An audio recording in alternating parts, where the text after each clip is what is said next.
For those with good taste.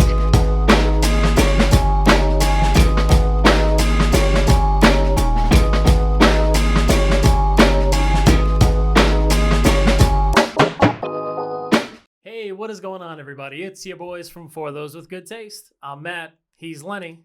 What up? And I can't tell you how good it feels to be right back in this seat opposite of you, buddy. It's been a little while, man. Some would say it's been too long. I was missing a dear old friend. I'd been sending letters in a bottle for a couple of weeks now, just trying to figure out what was going on. I don't live next to water, so I don't know what your solution there was. I was wondering why you weren't getting them, and then I started using pigeons. They also didn't get there. Whoever finds those notes, make sure I get them, just so I can see exactly how Lenny feels about me. And it's funny that once again we coincide us taking like a week off with Joe Budden ruining his podcast. There is again something like a parallel of universes. Yeah. I'm tired of getting these messages like, "Hey man, you need to get back in there." Yeah, no, I will eventually. You're Rory, and I'm gonna tell you how I shouldn't have been at your childbirth. Damn, dude. That's rough. Yeah, it was a crazy line. I don't know if I'm I guess I'm better being Rory than I am Maul, I guess, at this point. Well, no, I mean, they're both actually the better side to be on in all this. We don't need to get into this whole conversation. It's been quite the week for that, though. No, it's been quite the week for us, though. What have you been up to, and what have you been watching? So, besides watching the whole fallout of one of my favorite podcasts dying for the past week because Joe Budden he's got the Midas touch. Is that a good thing? The opposite of the Midas touch. Okay, so the Midas everything touch he touches turns to shit. Yeah, okay, that's what I was looking that's for. That's exactly what it is. Fubar. Oof. Fucked up beyond recognition. Nice. What's the other one? Murphy's Law. Everything that can go wrong will go wrong. Oh, I thought you meant Murphy's Pub. Yeah. Pretty much anything that can go wrong will go wrong at Murphy's Pub. At Murphy's, you've been to a few of them. So what else have I watched? I went to the movies again. Yeah, I heard about that, man. Yeah? Tell me a little bit about that experience. The person that you went to the movie with. Oh, okay. I thought you were just talking about how I told you. I've got an inside guy. All right. No. I saw Chris Rock's Spiral. How was that? Chips, bro. Okay, I'm glad you put it on the scale. Fucking chips, bro. All right, so it wasn't anything to write home about, but if it was on the TV in your living room, you wouldn't turn it off? I probably wouldn't watch it, but okay. I think my thing is this, right? So the first 20 minutes, it feels like it's a Chris Rock movie, which I don't know about the people at home. Like, I enjoy Chris Rock's acting in movies, whether it be Down to Earth, Head of State, Lethal Weapon 4, Grown Ups 2. Sure, yeah, that one too. It's a completely different genre, apparently. But there's a certain charm that I think he has and a likability. But the thing about those roles is they're all comedic roles, and they're all, I would say dramedies would be the best way to put it. Maybe with whatever I just said, Down to Earth. Yeah. So this movie, it seems like he's trying to make jokes, and at first I was like, oh, this is it's going to be really interesting to see his take, because there's a reason he would choose to come back for a Saw movie, was my thinking, right? And I was kind of getting that vibe. It was a lot of jokes, and I was like, are we going to get a humorous take on Saw? And I'm always a little skeptical when they're kind of, going back in time to try and find some new stuff to get us to watch. So the idea of having a sequel/prequel. No, it's not a prequel, though. This is a true sequel. Okay. It's not even a sequel because it doesn't... Does it play into the storyline at all? It's just a person who's inspired by by Jigsaw. Okay. Yeah, basically. But the issue becomes that Chris Rock's just not an actor. You know what I mean? He's more of a comedian at this point. So when they're having these moments where he's got to be super serious and walk down a hallway conveying just emotion in the way he looks, he's just not up to that caliber of actor to me to be able to do that. You're saying that if he was put on the spot, he wouldn't be able to cry? I don't know. Okay. Probably not. No, I don't think you're wrong. The other thing is it's largely sold on Chris Rock, but they've shown Sam L in the trailer, right? I was gonna say who else was this movie kind of? Sam L is in it, right? But he's only in it for about 5-6 minutes. It's one of those things where I'm sure he's doing kind of a favor to Chris Rock to help sell the movie. He's doing a favor to maybe a director, something like that. Sure. But he's only in it for 5 minutes, and the weirdest thing is he plays Chris Rock's dad. Okay, I'm pretty sure they're 5 years apart, 6 years apart. Incorrect, but I did Google this while I was in the movies because I was in the same way, very confused. That's a weird choice. I don't think I was confused, but I was off put. They're 17 years apart, so there is a fair amount of distance. The issue in the movie is that I swear to you, Chris Rock looks older. He's got more wrinkles on the face. Samuel is aging well. Yeah, Samuel L. Jackson hasn't aged since I think the first Shaft movie. Yeah, exactly. And I mean, Black don't crack, but no. But so he must be doing something. The man's skin is smooth. I imagine. Well, so bald for most of your life. Any of our bald fans out there, let us know. Do you lotion your head often? Do you lotion or do you polish? Oh, dropping some shoe polish. Because I am curious. I've seen some shiny heads in my day. Yeah. And sometimes you're like, is it the glare of the sun? No, this guy's putting in work. Can I digress for like 2 seconds, Matt, to a completely separate topic? I'm pretty sure this entire conversation has been a digression, but sure. So I had to film something the other day, right? A video for like one of my friends. I've sent you a couple clips from it.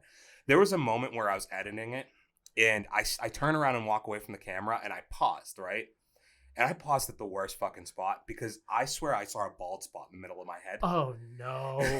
How scared were you? I was freaking out, dude, because like for most of my life, I've just told myself, your hair's not going anywhere. Right. Dude, like you have too much of it. You've got a luscious head of hair. I have a full head of hair and it's not going anywhere. So I was in a moment of panic to the point where the next day I had to go to work and like turn around and have somebody examine my head. Check it? Yeah, I was like, hey, can you just make sure for me that I don't have a giant bald spot developing? Because there's no worse spot to go bald than the middle of the back the middle of your head, because there's nothing you can do about that. Yeah, no, and it's like that, there's no haircut and that's it just make keeps that going look out. good. Yeah, and it's like, what do you wear? Start wearing just a hat over that? Do I take up Judaism? Well, that's what I was gonna say. You could go yarmulke. Yeah, but then you have to pledge a faith. Yeah, and then as it gets bigger, I get those hats that like maybe like a riding hat. I'll tell you what though, you're halfway there because the side of your hair coming out of your hat, you're pretty much kind of curling up there. You're going Hasidic on us. Okay, yeah. All natural. But that's often what I've gone for. With listen, this man, hairstyle. I will tell you this: still images don't do any justice for anybody. Right. I have been in that scenario where you look at a still image of the back of your head and you're like, oh shit, I'm going bald. Yeah, I come to find out it's just that everybody has a part. Yeah, it's a natural part. Like you're gonna be fine. Yeah. And I've gotten the word from a few stylists, friends of the family members, that if you still have hair by the time you're 30, it's not going anywhere. Is that true? That's what they've said. These are people science, that have worked baby. on my head. Treat that as gospel. So I'm hoping that sticks with it because we're golden, Pony Boy. So listen, back to Spiral. Yeah, get back on track. We kind of spiraled out of control with that conversation. Exactly. So yeah, so it's Chips. It's Chips. The deaths aren't up to the caliber of what that movie is, and like I don't like the later movies for Saw where it's just a lot of gratuitous violence, but there were some clever traps that they've had along the way, and this just did not do that for me. Also, I'm not going to spoil anything. I thought it was kind of predictable by the end who ended up being what. But yeah, so for me, it's Chips. If anybody else sees it, let me know what you thought about it. If you feel differently, should they make another one? Let me know about that too. I think the question is when will they make another one? At this I guess so. Is it like should Chris Rock or like somebody like that get involved in these types of movies and try to continue these franchises? Let us know in the comments. Dude. What else? What'd you get into, buddy? Well, man, I've been hitting Disney Plus pretty hard, and I had to catch up on the Bad Batch because I couldn't let you be the one who was telling me what was going on in my own universe. So are we 2 episodes in? We're 3 episodes. 3 episodes in. Okay. Yeah, so they hit us with that 1.5 hour bombshell, so to speak, in the premiere. And then we got 2 decent episodes to follow. So I don't want to give any spoilers out, but I will say 3 episodes in, I'm kind of liking what they're doing with the storyline. You're enjoying it? Yeah, it is drawing some parallels to past storylines in Star Wars, so I am interested to see exactly where they're going to go with this. So is it living up to what did you watch both Clone Wars and Rebels? I got about halfway through Rebels and I just realized this wasn't going to be what I wanted it to be. But I've heard rave reviews about Rebels, so I'm not knocking it in any way. But I was a huge Clone Wars fan. So this is living more up to Clone Wars for you than it is... Well, so again, I bring up the fact that when they released that final season of the Clone Wars as like the flagship for Disney Plus, I loved it because they tied up a lot of loose ends. They kind of set you up perfectly going into that, what is it, Revenge of the Sith movie. And I loved what they did with it, and I think they're kind of continuing that storyline with the Bad Batch. I like what they're doing with the character so far. Have you watched Revenge of the Sith since watching that? I'm embarrassed to tell people how many times I've watched all 6 of those Star Wars movies, and I haven't really touched any of the newer ones. Is that like a yearly watch for you, kind of the way that I have to watch like Harry Potter at least once a year? Yeah, I would say that's up there. Even if it's a time where I'm kind of just putting it on in the background, I could be cleaning the house and just have those movies on. But they're just movies that I genuinely enjoy, and I I hesitate to say that I don't think I feel the same way about the 3 that followed. When we have Steve on, I'm going to make you rank them because I feel like you guys will argue. Oh, well, that's just a fun conversation to have. Okay. And I don't really think it's an argument if I'm right. Yeah. Dude, go kick it. I had this conversation with a mutual friend of ours this week, dude, about how he's telling, like, I keep telling him his opinions are wrong, and he keeps telling me that, like, opinions can't be wrong, which I've pointed out many times. Like, there are a lot of easy opinions I can give you that are blatantly wrong. There is the millennial idea that you are allowed to have an opinion and you can't be wrong. Yeah, no, I'm going to tell you that's utter dog shit. Yeah, okay. You're allowed to have an opinion, but it does not make your opinion right, and it does not leave the possibility of me shitting on your opinion off the table. I just always brought up, I was like, dude, like, there's people running around like saying all lives matter. Like, that's an opinion. That's not right, the correct dude? opinion. And I'm pretty sure it's just wrong. Like, it's an ignorant thing to say, and I'm pretty sure most people get punched in the face now when you say things like that. I'm like, dude, you can have like any opinion you'd like, fair enough, but it doesn't mean it's right. And like most of yours are just outright wrong. Dude, I've had people tell me, as far as an opinion, that like Kanye West is a viable candidate to be president. Do I think that that's a logical statement? No, I don't think so. You're outright wrong. Dude, can you believe that fucking McConaughey is about to be like the governor of Texas or some shit, or a mayor? Listen, I don't know. Dude, like dude, Caitlyn Jenner's running for governor in California, and he or she killed a guy. So I'm not going to say anything. Is the funniest person in the world, and everybody who listens to the podcast knows I only know anything by headlines. I don't actually read articles. Don't read anything. So this is a dicey subject to get into, but I think it's hilarious that a person of her circumstance is like, I don't think that you should compete in sports if you get like changed. It's like, well, like it is extremely unfortunate that is the consensus logic now with that. So I don't see Caitlyn Jenner being a front runner by any means. Matthew McConaughey, on the other hand, he's gonna win, dude. I will move there just so that he can get my vote. Why would he want to though? Like everybody, this is the thing with like The Rock and McConaughey. It's like both of these guys are getting pushed really hard right now to take some type of political stance or have some type of like position in politics. They're both fantastic guys, but why the fuck would they ever want to take a public position that is only gonna hurt their public reputation? Like there is nothing good that comes from The Rock being president, most likely. Oh, you're also putting yourself under a microscope. That's what I mean. Which I don't think nobody's like. There's no way you're ever gonna have 100% like positive opinion. Right? I like Matthew McConaughey. Mm-hmm. If you dig a little too deep into Matthew McConaughey, it's gonna get dark, and I don't want that, man. Yeah, it's gonna. I don't think really the universe wants that. Yeah, you could probably slander him really quickly. I don't think we really want to know about the Rock's like skeletons. I just don't want to know how a guy who's usually that jacked looking got so skinny for Dallas Buyers Club. I don't want to know. Well, I mean, no, I don't want to know. Man, Christian Bale ate saltines for The Machinist. Christian Bale is a saltine. You know he's British. Yes. That accent snuck up on me, buddy. Yeah, it's like the dude from The Walking Dead. Whenever they find out that Rick's like not actually like a guy from the South. Wow, man, you're not from Georgia. Yeah, wow, you could have fooled me in the 6 seasons I've been following you, buddy. Yeah, he's as thick a British accent as they come. I love the conversations we're having right now, but I'll wrap up what we've watched with loving The Bad Batch so far. Looking forward to episode 4, but I know that's not all we've got to look forward to. I've watched more Bad Batch, man. Oh no, we're not having this conversation right now. You want to know why we're not going to have this conversation? Because I feel like the prime conversation that everybody's looking for when they tune in, Mighty Ducks Game Changers. So you don't want to talk about that? No, we're not talking about The Bad Batch. Okay. I don't want you ruining this for me at all. I am pulling the card. We're moving on to Emilio Estevez / Laura Graham's Game Changers, baby. Okay, all right. Are you caught up? I am 100% caught up. I think everybody knows that. Okay, well, I felt that was a given. I just needed to establish the precedent there.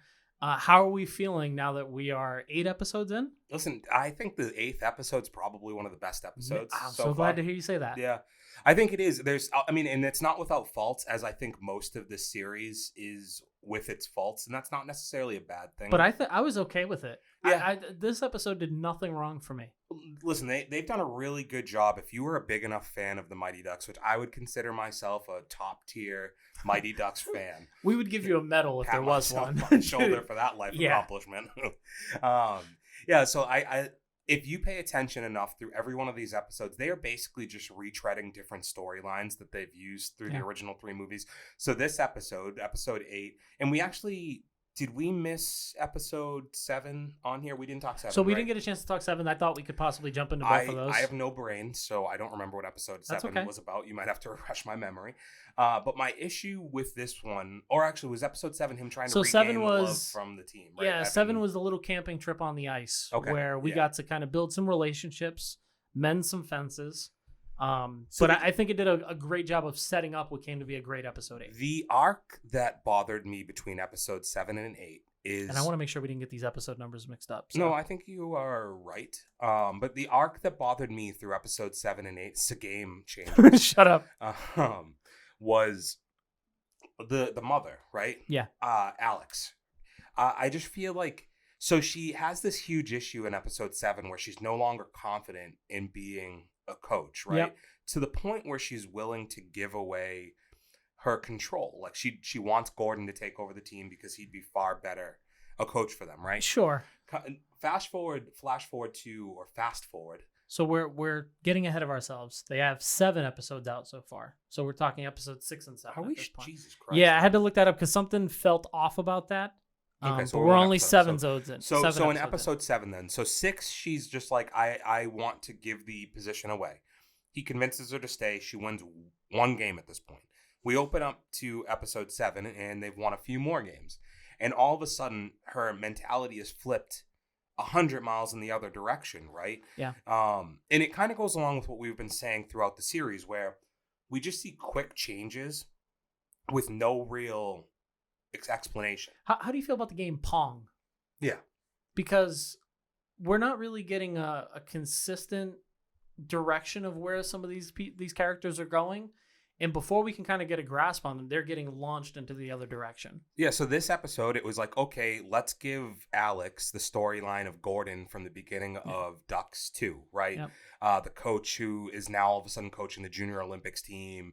He's famous. Everybody wants to talk to him. He's getting deals. He's on the Wheaties box. He's on TV. Yeah, he's getting all this stuff. That's like essentially what we get from Alex in this episode. She all of a sudden has a slogan. She puts it on a mug. Hashtag. Markets it. What is it again? It's make hockey fun again. No, it's put fun first. Okay. Hashtag put fun first. But it was make hockey great. No, man, you are going down a steep hole, man. No, but to your point, man, she just goes on this weird campaign of D2 Gordon Bombay. And it's just really weird because for someone that was so willing to stick to her principles to the point where she had to start a team for her son, it was just so easy for her to be influenced, not by a group of people, man. It was one set of parents. Yeah, and it's tough it was too because easy. She's been such a, and I'll go even further. The reunion episode, she's literally mad at her son, right, at Evan, for hey, I created a team.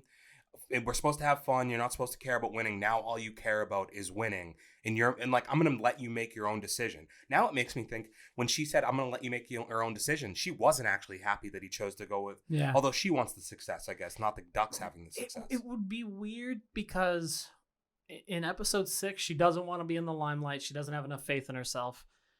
Episode 7, she flips that. And we're now given a whole new dilemma.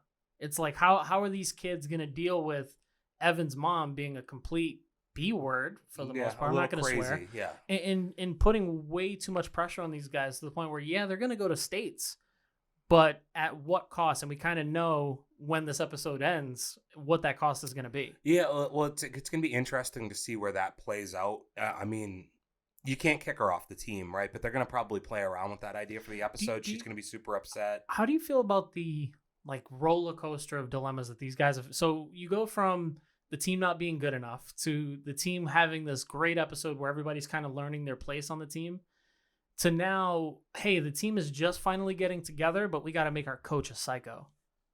Yeah, and they keep giving, because I don't think that obstacle is necessary either. So I think the issue, Matt, is you've run through all of the major storylines from the movies at this point. What are we going to do in season 2? You've run out of storylines to take from the original movies. My hope is that we don't get to a season finale where they're JV and they're playing varsity. You know what? Okay, that's what we have left. These kids are going to go to college. It's D3, right? Yeah, and I don't even think those guys go to college. I'm pretty sure they go to high school, but it's treated like college level. And it's like, come on, guys, let's take it. These guys are 14 years old. It was Seton Hall. That was the school they went to. Seton Hall Academy, the Warriors. So the one thing that has remained true through all of this is that Gordon Bombay is the GOAT.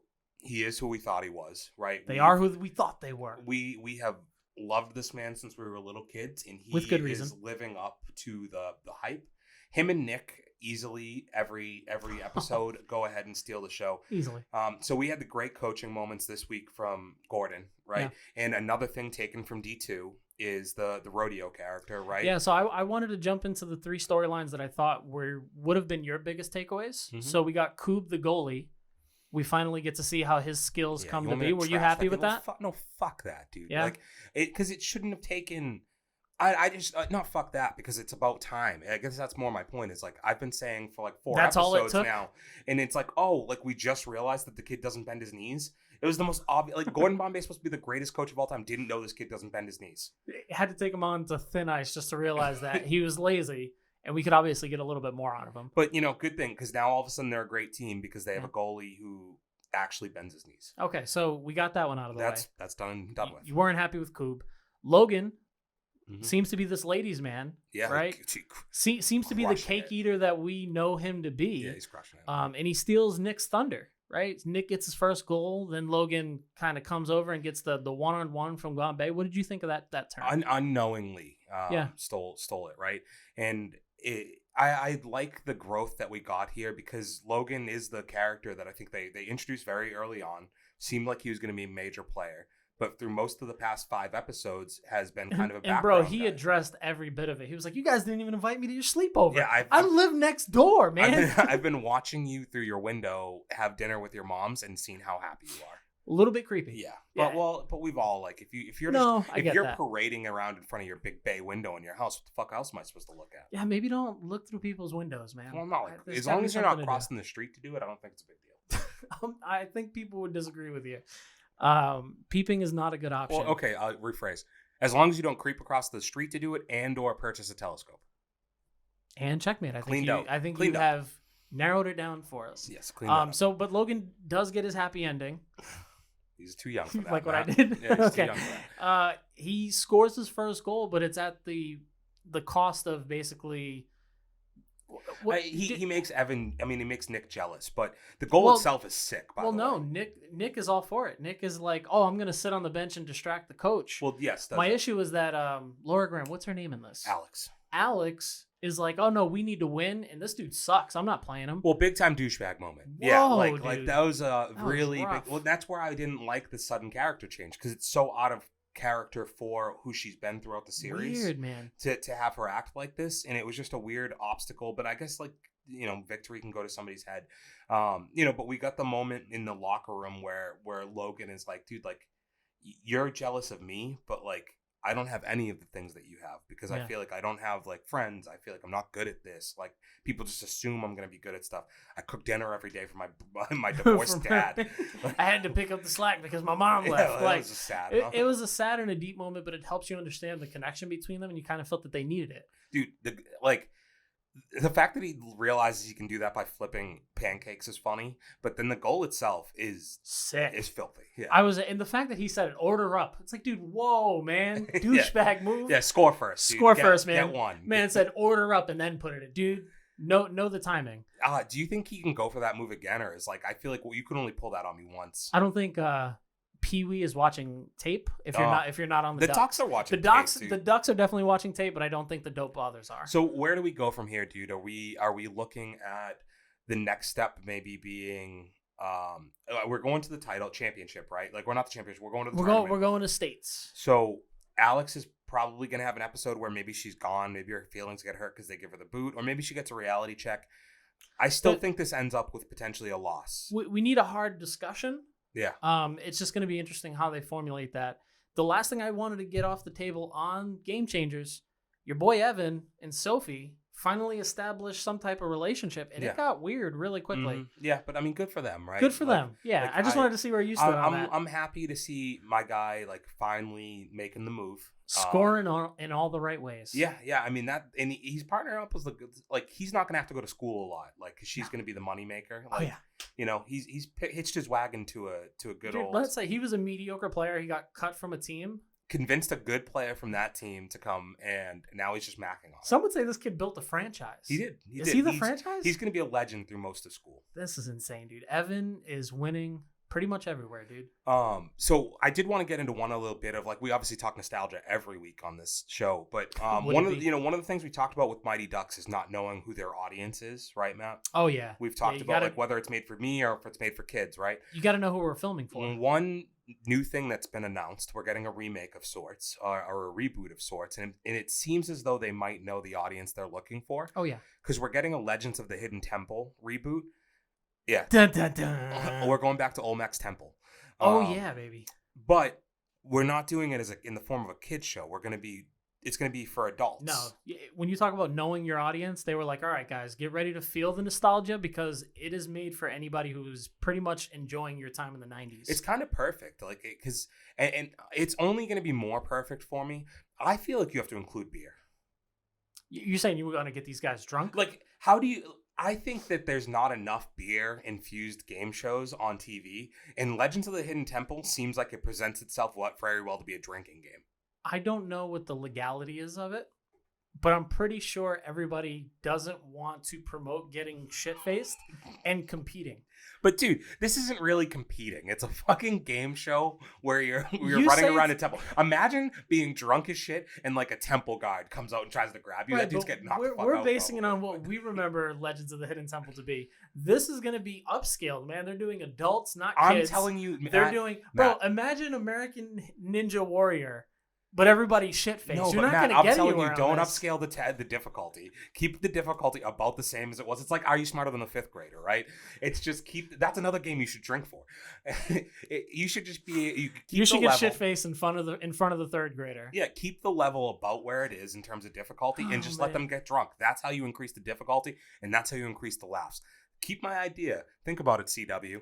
There's been a bunch of things on here that we should have trademarked already, and I'm pretty sure a bunch of people are stealing it. That might not be one of them. Props to the CW, though, because these guys know how to, like, they know what people want to watch as far as shows. Like, they have all of the best, like, superhero shows for the most part, right? Or they've had some really good ones. It's not even close, not the best one, but, like, they've had some really good ones.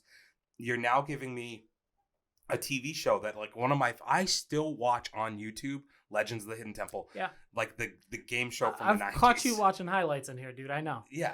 I'm 100% on board. Silver Snakes all the way. Okay, Silver Snakes. I thought I'm a Blue Barracudas guy myself. Yeah, I knew you were, dude.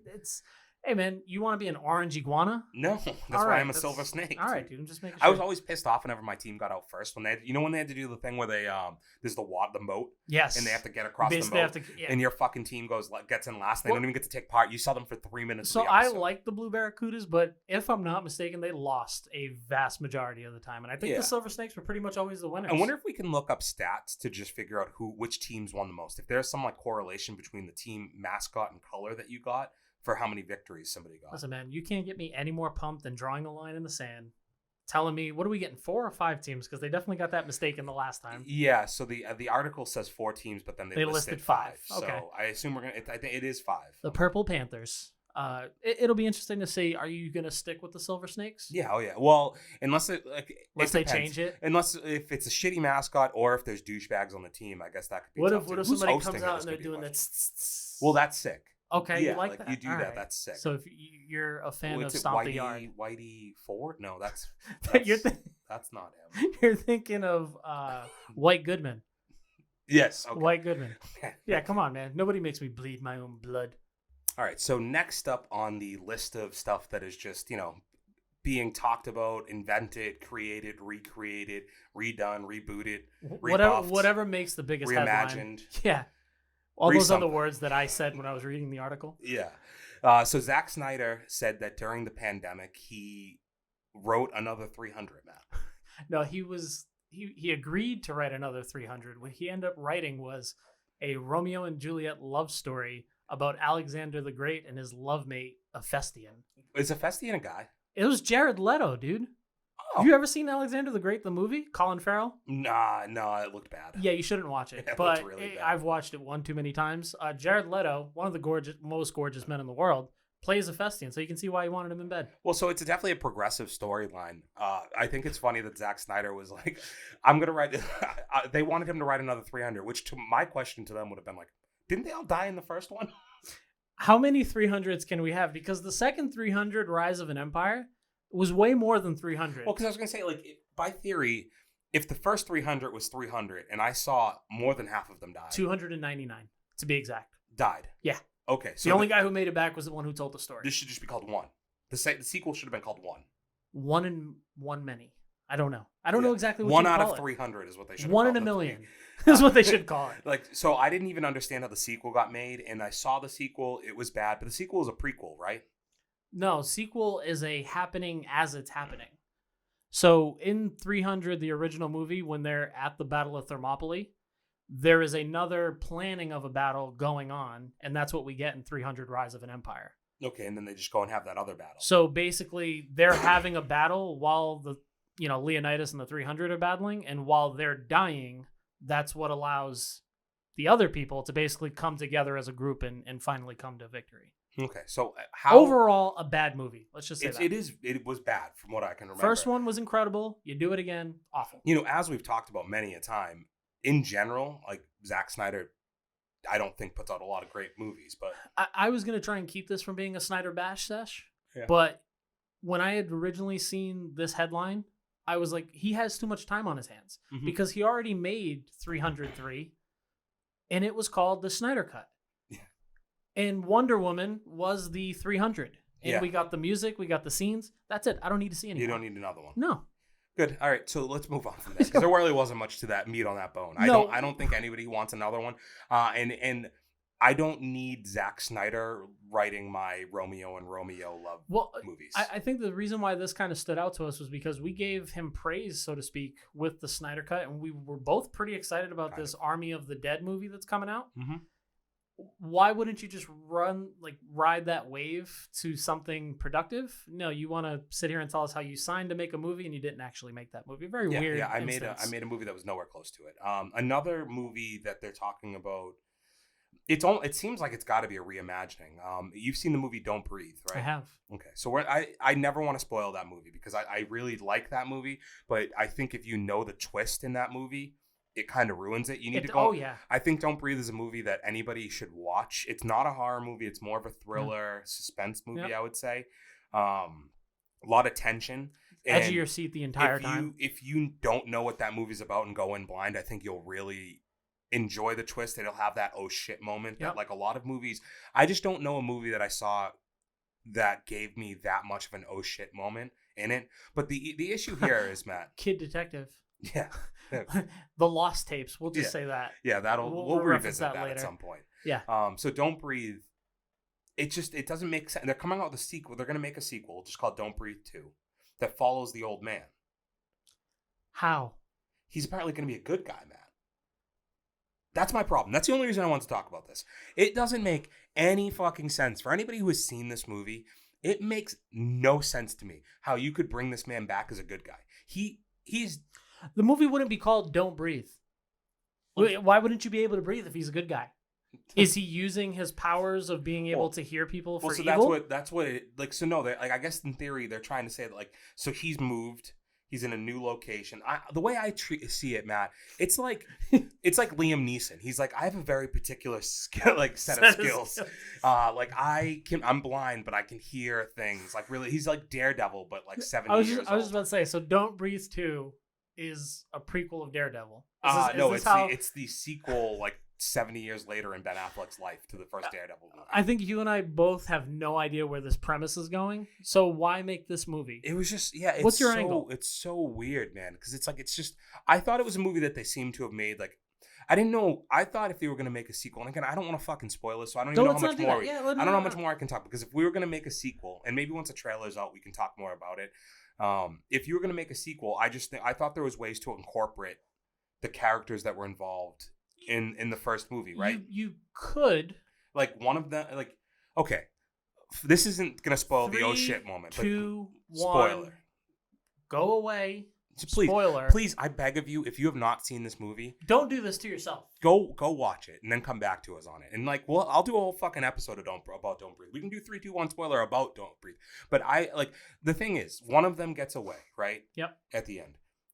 I thought if you're going to do a sequel, it should just be him hunting the one who got away she stole from him. Yeah. Right? And he was like dead set on. And then we get to see his particular set of skills. Yes. And we really get to see. But basically the synopsis I read on the sequel here is him going again after a whole different, you know what? It almost felt like Gran Torino, like Clint Eastwood, like going to take out the whole the whole gang members, all the gang members. Like this guy's living in a neighborhood. It's a shitty neighborhood, and he has to He's go. Got to clean it up. Yeah, like I don't want to see that guy do that. No, I don't want to see any of this movie outside of what I've seen. Does that make sense? He's not a good guy. I don't want to see him. What do you? If anything, make another one where I get to see him be a bad guy again. Exactly. And maybe you do a different. Somebody else breaks into his house. Maybe you turn all over again. it in a different way. There's a lot of different things that you could do with it. You were so busy focusing on whether you should that you didn't figure out that you shouldn't.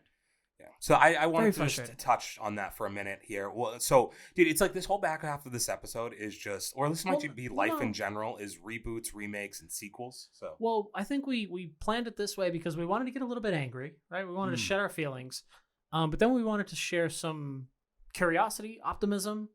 What would you say? So curiosity often kills cats, man. You did a pretty awesome job at reacting to the Venom "Let There Be Carnage" trailer. And if anybody hasn't seen that, wrong a million times. Check it out. And I had to make sure that I said it right because I think we're both in agreement that this title should be changed. Well, so I just think There Will Be Carnage sounds like it rolls off the tongue. Also, if you look at the trailer, it's threatening. Yeah. Yeah. Tell me that there will be carnage because that sounds insane to me. And I keep thinking of the movie There Will Be Blood whenever I hear it. I know. I've never seen that movie, Matt, but it just sounds like it should be somebody's like out there trying to fuck you up. You've probably never seen it because it scares you at the idea of even watching the movie. Yes, yeah, I don't Let There Be Blood. That's too inviting. That's not. Yeah, you're like, hey, let there be blood, and hey, if you want some churros, we've got that too. What's your angle here? People have heard my 15-minute diatribe. If you haven't, like Matt was going to say, please check it out.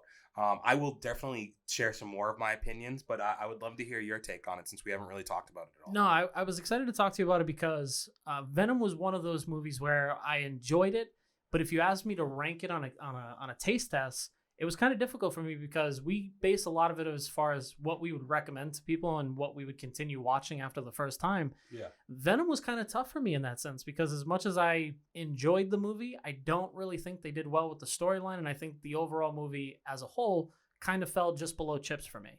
Really? Okay. So seeing this trailer for There Will Be Carnage, that's how we're saying it from now on, got me excited. There's something about Woody Harrelson, and I say there's something. Everybody knows exactly what I'm talking about. You get Woody Harrelson involved in a project, and you let him unleash the beast, so to speak. He gets to play this cynical, psychotic, character. I think it sets you up for success. So, were you a big fan of like the Spider-Man comics, the Venom series, like any of that stuff? I watched a lot more of the Amazing Spider-Man shows than I ever did watch the comics. That's more where my knowledge of the characters come from personally. Do you feel like Woody Harrelson is the proper person to have been cast as Carnage? I wouldn't say that he's the perfect person, but I also can't think of anyone else off the top of my head that could do a better job. Once he becomes a role, I think that's who you're going to kind of see in that role. Yeah. But that's the most polarizing thing I've heard from any of this is he the right person for the job? Like nobody's questioning, to your point, the acting ability of Woody Harrelson. It's just, is he the right person to play the role? I think is a big question coming out of this. I think it's a good question, but I also think a lot of people have felt the same way about Tom Hardy playing Eddie Brock. But I still think that's a very polarizing thing because like in research for the trailer reaction I did, that was one of the big complaints that I had seen when I went back and read about the first movie is that like, Tom Hardy is good in it, but he's a little manic in his like performance and it's a little crazy, right? I actually, and I said this last week when I did the video, I think that first Venom movie is a movie that got tanked before it ever got to screens. Yeah. Like I think it's a movie that had kind of a weird trailer and then critics did their best to hurt it, but it has a mostly positive audience score. I think it's B+. Like it's been pretty well received from a public perspective, and I think this most recent time watching it for me, I really enjoyed relationship between Venom and Tom Hardy. Well, now you're nailing it, because that's what, for me, pulls this movie together. Yeah. Because Tom Hardy alone isn't going to sell this film for you, but you kind of give him this odd couple character that he's going to be able to bounce off. It's like a buddy cop thing, is what I said, right? It's exactly that. And that's where I think it plays extremely interesting, in the sense that now we get Woody Harrelson as Carnage, because the storyline behind, the symbiotes is that Carnage is a spawn of Venom, if I'm not mistaken. Hit me in the chat if I'm wrong. But I got some of this rundown yesterday, so you are right. It's a spawn, like in the comics, at least, it's a spawn of him. It ends up going to the prison, and it ends up latching on. Right. Once it sees Eddie Brock is going to the prison, and it sees Venom, it latches on to somebody else in the prison. I guess that's where my haziness is. I'm not quite sure how they're gonna relay this to the movie, or how it actually plays out in the storyline. Is my understanding is that when he visits Cletus McGeady, I want to say is his name, when he goes Cletus Cassidy, does that yeah, it is. I don't know what you just said for a last name. No idea. McGeady? Cassidy. I said Cassidy. Yeah. I said Cassidy. Okay. Did you? Okay, this is again. I love segueing. This is nothing that has to do with something. You just made that noise. Did you ever hear the story about how John Cena ended up getting his biggest push in the? What are you doing right now? in wrestling. So he did the rewind thing so well that Stephanie McMahon heard him, ended up giving him a huge push. Sorry. Continue. Now I know how poor her judgment is. It was like, because you did a really bad one, and it made me think of how good he rewinds, because he can make it sound like he's saying the actual. Look up the clip. It's up. The guy can do no wrong. For those of you who are tuning back in after what the hell you just did, I am curious to see how this comes to be. Is the storyline that I'm remembering that Eddie Brock goes to jail to visit Cletus, and some part of Venom then splits itself when it sees him and sees how he is, and they somewhat split from each other, and that's how this all comes to be? And again, I could be completely falsifying that storyline, but it all sounds right, right? I think you sound right. So that's where, when I watch this trailer, that he's about to be put to death, and that's where carnage ensues. That all to me sounds like I'm going up I'm creeping down the right alley. But to me, I'm just ready to see this storyline unfold and what the end result is going to be. So outside of Tom Hardy, I think the other thing that seemed pretty polarizing about the first movie and about the trailer for this one is people's reactions to like the humor, to the comedy in it.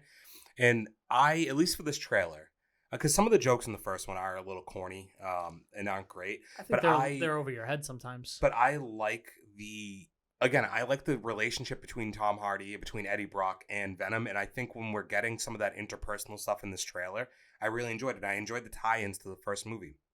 The very last joke about like the chocolate. Yeah. The chocolate delivery. Like that's a big part of like he loves like one of the things Venom loves take his chocolate away, in the first movie is chocolate. Yeah. So I love that like he's been getting paid to protect her in chocolate. Like that's such a stupid thing. It's hilarious to me, but then if you are going back to how the trailer starts, you're seeing how Eddie Brock's life is just being run by Venom at this point. And it's like at the drop of a dime, he could just lose his shit because he's like, permission to eat Mrs. Chan. He's like, we're not eating Mrs. Chan. Calm down. He just always has like this annoying. I'm trying to think. What is like It's not Men in Black, I don't think. Well, so the Men in Black had the dude from Monk. Oh, you're thinking Johnny Knoxville. Well, yeah, okay, Johnny Knoxville. But there was also, isn't there like a movie that somebody has like a zit or a mole or like something like that like talks on this side? We grew up in the 90s, so I can guarantee you the amount of shows and movies that we've seen are that have that storyline. Yeah, like just like this saying. Like little thing attached to him that's like talking. Or another good example is like Harry Potter.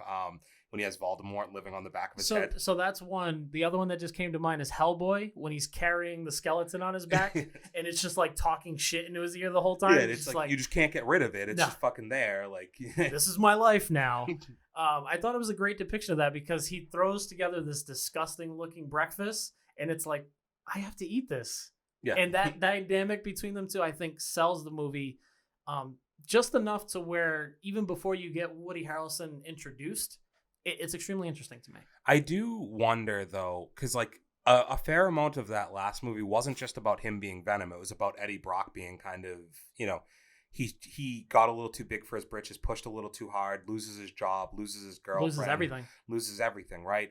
So when I was watching the trailer this most recent time when me and you rewatched it, I was kind of thinking like, what is going to be the inner turmoil that he's got to deal with this movie? Is it going to be that he's got to get the girl back still? Is he still not back with Michelle Williams or whatever? Or is it going to like what is the issue going to be? Is it that he still doesn't want to have Venom be part of him and he's just kind of stuck with it? Because that seems like that's already solved from the first movie, right? Yeah, I think he's come to grips with it. Like that, this is my life now. I make the joke, but essentially that's what they're giving us in this trailer is like his life is hell, right? Yeah. Like when you see what's going on in his apartment to start the trailer, you're like, Jesus Christ, dude. Like, and that's just one day.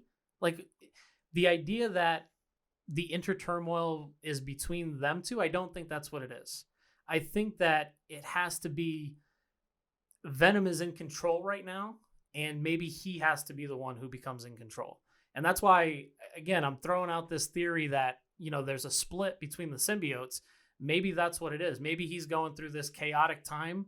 He goes to visit this guy in jail who has done all this research about him. And the part of him that he wants to get rid of, or the part that he needs to get rid of to gain control, it grows attracted to the crazy guy in the prison. He's resisting, and it creates an option. So I'm buzzing with curiosity, man. For me, the biggest term that comes to mind is I'm curious. I want to see how this is going to play out, and I'm hoping that these two are going to do quite the dance on this the big scene, if that makes sense. The big stage. The big stage. Fuck, I always mess them up, dude. Cut it. So last trailer that we've gotten, we got a new trailer this week for G.I. Joe, a little bit of a spinoff called Snake Eyes. Yeah, you said G.I. Joe, and I was like, man, they didn't even give you that. It's Snake Eyes, baby. I thought it was G.I. Joe's Snake Eyes. I think it's just Snake Eyes. Okay. How'd you feel? G.I. Joe Origins. So yeah, I'm wrong. Okay, it was in there somewhere. Let me ask you this, buddy. First time watching the trailer, we watched it twice. Had to run it back. How'd you feel coming out of the trailer? I didn't like it. Are you a fan of G.I. Joe? Yes. The first and second movie that they did? Yeah. Okay. I'm a fan of G.I. Joe in general. In general, sure. Not like, I wouldn't say I'm like super knowledgeable on it or anything, but I watched G.I. Joes when I was a little kid. Yeah. I liked You had the figurines? I had some of them, yeah. Yeah, okay. Despite the quality of the movies, I did like the first and second movie. And to the point where I actually had thought that The Rock the whole time wanted to do another one. I thought so too. I've heard that. I thought I'd heard multiple times that he wanted to do another one. But they've always toyed around. You know, Snake Eyes throughout in those movies was always one of the most popular characters. Was always my favorite.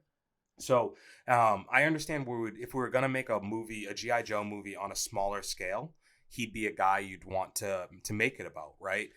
But this trailer, just there's not a lot there. I mean, it's only a minute long, so in a way, that's not a bad thing. But it's not like anything happens in that 1 minute, because less can be more.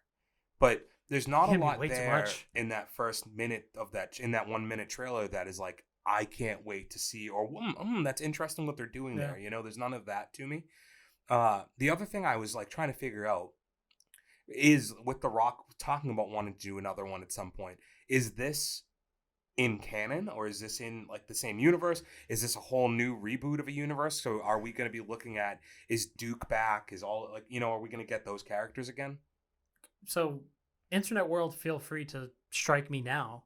It'd be impossible for this to be canon, because this is clearly a grown man who ends up being Snake Eyes. Mm-hmm. Where's the story that he took an oath of silence as a child? Yeah, not yet, I guess. Okay. Right? So for me, I said curiosity played a huge role in the Venom Let There Be Carnage trailer.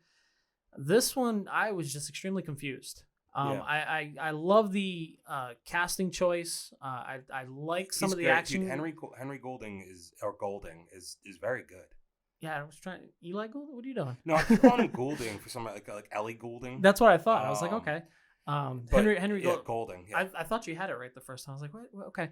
I'm just really confused at who this character is, because I don't see any of the Snake Eyes that I've come to know as a G.I. Joe fan, from both the TV series and in the movies that people weren't a huge fan of. I was a fan, so I'm glad to hear you say that you are. I don't understand people who don't actually like those, because even the first one, like, dude, we only have a few minutes left of the episode, right? And we should talk about Channing Tatum at some point because I feel like the man has gotten some undue hate in his movie career. Dude, not bad. To me, Channing Tatum is very close to being on the can't miss list. Sure. I don't know if I'm ready to put that stamp. My list is on it. quite. I'll have to flesh out this conversation. Actually, we're gonna probably go a little past an hour on this one, guys. Strap in your boots, dude. Because I have a couple things that left that have just knocked into my brain that I want to talk about to put a pin in. But before we go on to Channing Tatum, I'll just ask you. We're not even going to talk about it. I have something completely different. So that's what I do. Okay. But Channing Tatum is pretty close. And so speaking of those first movies, like the Marlon Wayans, he was pretty good in the first movie. They nailed it in the first movie. I liked the idea of doing a third one with Channing Tatum and The Rock being featured in it. Yeah. Who else is the girl? Adriana Padalecki, right? Is the other girl? So she's in it, and then we had Alexandra. Was Alexandra Daddario in one of these? No. I'm probably getting those two mixed up. That's San Andreas. Sure. She's also in Baywatch. You keep saying The Rock, and I'm just thinking. So what you're telling me is that we could have had more G.I. Joe movies, but this man decided to do like Skyscraper and all these other movies? Yeah. Color me pissed. You know, he wants to, he's talking about remaking Total Recall. You got some balls, dude. Yeah, that's a pretty crazy one. But they've already done this. Hold on. No, time out. I know. They've already done this. I know. Why are we rebooting reboots less than 10 years apart? I read an article a couple days ago that he was talking about wanting to go back to the well. I might actually be able to fit my last topic in. So Snake Eyes, we agree. We're going to watch it. Probably not looking forward to it as of right now. Come out with a better trailer. Yeah, or I'll wait until July to see it. Sure. So, my last thing, we talked about a couple weeks ago, and we didn't get it. We'll have to watch this movie down the line, but the Angelina Jolie movie came out this week. Yeah. Neither one of us watched it. We'll get around to it. I actually kind of watched it, and I was just not Don't really do that. attention. You just said that you didn't watch it. I didn't watch it. So either way, we had mentioned a couple weeks ago Angelina Jolie possibly being the best action star of all time. Yeah. I wanted to revisit that real quick because I did have conversations with other people. And the two names that came to conversation. Okay. And I want to hear what people think as competition to her were Scarlett Johansson and Charlize Theron. See, I knew you were going to say Charlize because who can forget Aeon Flux, dude? That's the one you pulled. No, I was being funny, right? But so I thought both of those names are fair additions to the conversation. I'm not saying that they are the winners. Scarlett's been doing her thing from an action point of view, actually. That's what now I mean. That I'm thinking about so it. Both of those women have, because the issue with the conversation we had a couple weeks ago is like Angelina Jolie has so much longevity in the game that it's hard to beat her. But at this point, both of those other two women have quite a bit of longevity in the world of action movies. I'm trying to think if there's other ones out there. Lucy Liu would be an interesting one. Lucy Liu's kind of fallen off. She fell off big time, but she had a strong 90s run.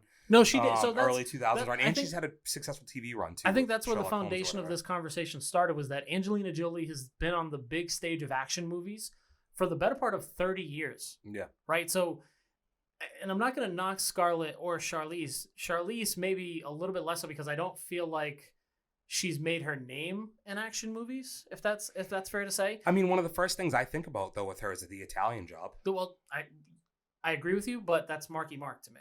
But she's a huge part in that movie. No, I get it. It's Marky Mark. Don't. Okay. It is what it is. I mean, I would argue that that's like Edward Norton. It's Edward Norton. Giovanni Ribisi's really big. Mos Def is in that. Like, I mean, like that. There's Donald Sutherland. There's a lot of people. There's 4 other people that I would think of before I think Charlize Theron. I think you're being unfair, but okay. Dude, that's fine. Your opinion. Your opinion's wrong, but like. In here, though, our opinions are both right, so none of us are wrong. Okay. Team effort. But I'll leave it at this, man. The longevity of Angelina Jolie of doing the damn thing. The fact that you can name Tomb Raider. I'm going to go through a couple of different movies. Tomb Raider, Mr. and Mrs. Smith, Salt. Gone in 60 Seconds. Yeah. That's Tomb the one Raider I was 2, missing. Cradle of Filth. We've just named movies that span over 25 years and still have the same impact. No knock on those other girls, but when I watch Scarlett Johansson and Lucy, I'm not that thrown by it. But I mean, she's since Iron Man 2 has been a major staple in the biggest film franchise of all time. Not gonna knock you, but is she doing the heavy lifting? I don't know if she's played a major part in a majority, and then like a handful. She's had a bigger role as a reoccurring character than I would say almost any of them across all of the movies, right? There is where you're correct because she played a part in Iron Man. She's Captain been America. A foundation for the Avengers movies. Not gonna knock you there, but it would be tough to say that Scarlett's doing the heavy lifting.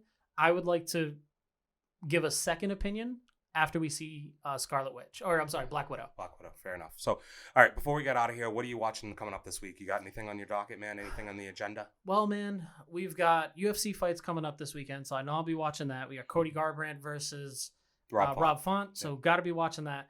Bad Batch episode 4 comes out. Mighty Ducks Game Changers is coming out this week. Man City are playing as we're recording. Sweet. I've really got nothing else going on besides that. So we got Army of the Dead this weekend. Yeah. So we have the May 21st. We have that out on Netflix. We're going to give a Netflix movie a chance, right? See how we feel. So we'll come in next week with some thoughts on that. I am somewhat looking forward to this one. I have some expectations, so let's see if they'll get met. I'm cautiously optimistic. Yeah, pessimistically optimistic. Haven't said that in a while. But I do want to get into Those Who Wish Me Dead. Yeah, we watched that so too. Make sure we want to get that in. What else do I have? So tomorrow I'm going to see Top Gun in the movie theaters. We all know how that ends. Yeah. But you got to let us know how it is in the theaters. I'll let you know how I feel going back to the movie theater and seeing that. I'm going to be reestablishing my A-list subscription because I'm going to the movies a lot again. Got to do it, dude. Hey, masks are off in 2 weeks. That's cool. Yeah, man. The world is slowly but surely coming back to normal. Mm-hmm. You're back in theaters. Man City's playing in Champions League. So anything can really happen. I just know that Celtics tonight play-in game. Well, you stepped on my toes. The New York Knicks are in the playoffs, baby. Yeah, congrats, man. Yeah, that's all I really wanted to say. Congrats, man. I hope of all the teams in the Eastern Conference that I could see make a run.